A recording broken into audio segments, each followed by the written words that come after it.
Hi guys, welcome to the first Noodle Bite. This is the first official Noodle Bite for the Restaurant to Another World. This is season 2.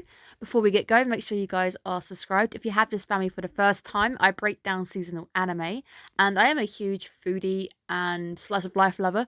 Thoroughly enjoyed watching the first season of this 6 years ago. Can you believe it was 6 years ago since this first season aired? And I never expected we'd ever get a season 2. Very excited to be breaking it down when I actually have the channel to do so. This is a Noodle Bite, so these are going to be running a little bit differently. They're not going to be full length, they're just going to be me going through the fun little bits, saying what I thought of certain bits and pieces, but just generally it's a little miniature review of a review, if that makes sense. So these are going to be a little bit quicker, they're not going to be anywhere near 10 minutes or anything. There is, of course, a Discord channel too for you guys to lurk. You get notified whenever videos go up on the channel, and that allows you to stay up to date with all the videos going up, and you can use my guides as a guide for whenever videos are supposed to drop as well. So I try and ensure that all my videos come out the same night or the same day when an anime episode actually drops. Let's get going. Welcome back to, of course, the Western cuisine Nikkei. We're back, and it's been 6 long years. Can you believe it? 6 long years, and we are finally back. And this is one of those animes where it's my comfort anime. This is my comfort anime, and I love it because I love food. I also love, of course, Junichi's. His voice is like butter to my ears. He is the perfect casting for the restaurant owner as well. Again, he is a razorhead. He has played multitude of characters who I absolutely adore. He, of course, if you were watching on the channel as well, he played Inagami, Kimono Jian, and that was a while ago. He was also in Mars Red, which just recently finished airing in the first summer. And again, last season as well, he was in Kageki Shoujo, which I did give an award for. So he was Ando, the teacher. And I think his nickname was Phantom, which again is something that is quite close to my heart as well. So a lot of love for this man's voice. So very happy that every Friday now he is going to be gracing my ears with some more food. You can't not get hungry whilst watching this anime, and very, very happy I did actually have a Turkish before actually watching this episode. So I was actually full up when I was watching it. The OP is fantastic. It's full of all those foodie goodnesses.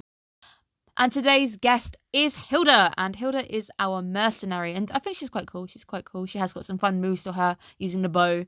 But she discovers perhaps the best loot of them all. Your own private special restaurant. Imagine if you could have just a restaurant that would just appear in your wardrobe. Instead of going to Narnia, we are going to Food Narnia. I guess there was technically Turkish Delight in that one, but you're less likely to get murdered by the Ice Queen in this one here. It's the best loot. I'm jealous that I haven't found a food restaurant in my wardrobe yet, but I will keep trying, guys.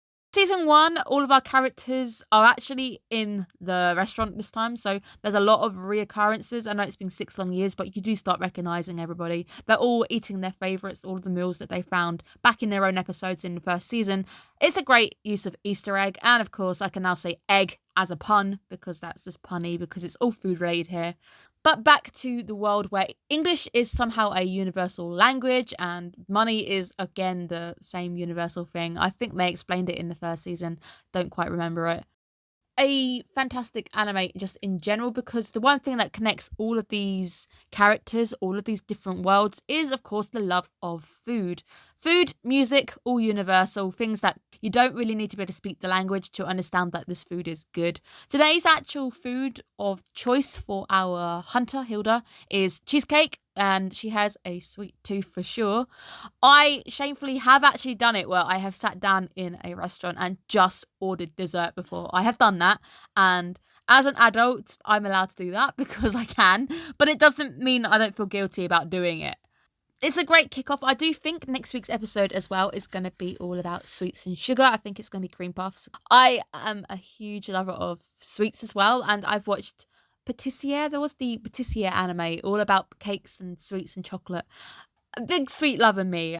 As we go through this anime, you're going to see me kind of showing you guys some stories of me. I guess this is the story time as well. This anime gives me nudges to talk about stories and food. And Aletta's teaser trailer footage with her eating the fried rice is in this episode. Aletta as well is just a fantastic character. She's so wholesome. I think most of the characters in this anime are just wholesome, as is food. Food is a fantastic wholesome thing. Fried rice this time as well. Aletta finding a love for fried rice. I don't think she's ever found a food that she doesn't like yet, so one day maybe she'll find something she's not quite keen on. But I have also recently found a love for char siu pork rice, and it is amazing. And a Chinese place does it near me, and I can't stop ordering it. My old go-to was mushroom fried rice, but now it's char siu fried rice. We end on the little sequence with, of course, going back to Aletta's old world, her world where she lives with Sarah. And it's nice to see that the old arrangements from season 1 are still there. So taking home the cutlet, which went to Sarah, because Sarah gives Aletta a place to live. The restaurant owner is one of the best kind of bosses. If you are watching my other breakdowns this season as well, this is a bit of a 180 from the Aquatope and White Sands, where we haven't got the best boss in the world, and now we have got the best boss in the world in this anime, where he's given her food.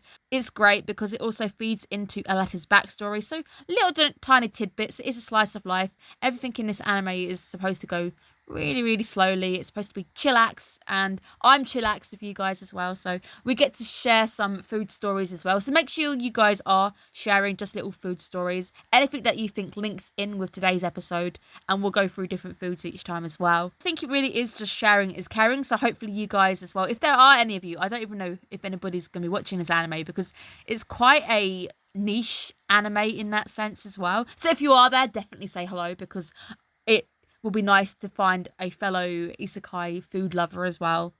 Sharing is really caring, and this is what we're going to see in this last tiny bit, which is quite nice. It is the fact that the owner gave the corn potage to Aletta, who now has just decided to share it with Sarah, because she obviously wants to find a way of thanking Sarah for what she has done for her.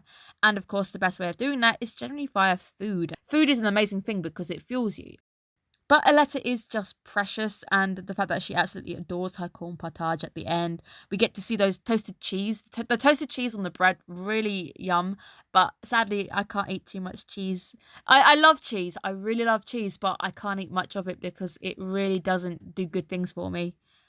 But I think the main takeaway from today's episode is everybody has a comfort food. I think that's going to be always a takeaway. Everyone's got a comfort food. Clockwork Dandy Noodles, you guys can kind of guess what my comfort food mainly is. It's things like hot pot. I love hot pot. I love ramen. It's my comfort food. It's my go-to. At the moment, I'm kind of going through a Turkish food phase. Make sure you guys let me know down below. I guess the question for today is going to be, what is your comfort go-to food on perhaps a cold night? And it's really, really cold and raining outside. So what would you eat on a cold night which would make you feel happy? A big thank you to absolutely everybody who's tuning in for the Noodle Bites. These are going to be very short and sweet. We're just going to talk about the food in the anime, talk about the characters, and generally just talk about food. So I am so happy this anime is back after 6 long years. Let me know in the comments below what your favourite food is, and have a good day for you guys. Bye, guys.